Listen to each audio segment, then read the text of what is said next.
qayıtma, daha yok buna dözümüm. Qalmadın yadımda, ne yanımda, ama tuttum her sözümü.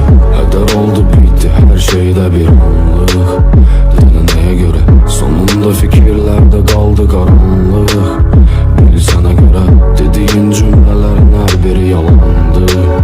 Geri sana döner, bu yolunda senle biz de sonuna çattık. Öyle mi böyle böyle? Aktarsan da tapabilmezsen, sana karşı güvenimi silmezsen, qabaq düşünerdin itirmezsen, ne kadar da susup da gizlersen. Görürəm mən sənin saxta üzünü, diqqətlə dinlə və çəkmə gözünü. Deyəcəklərim var, yorma özünü, İndi isə sənə deyəcəm düzünü.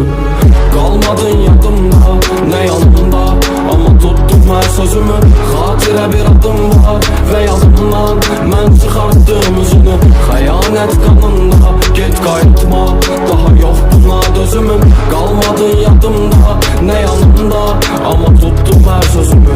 Həyat doludur yanlış seçimlərlə, mənim yanlışım tək sən oldun. Denə heç çalışdım ki nəsə qaytarmağa, deyirsən mənə yoruldum. Hər dəfə sənin əllərinə toxunanda hiss edirdim də necə soyuldum.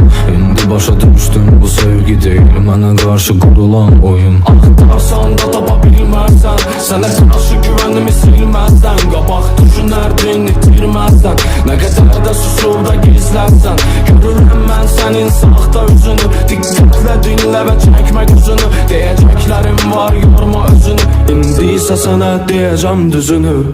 Qalmadın yadımda, ne yanımda, ama tuttum her sözümü. Xatirə bir adım var və yadımdan mən çıxartdım üzünü.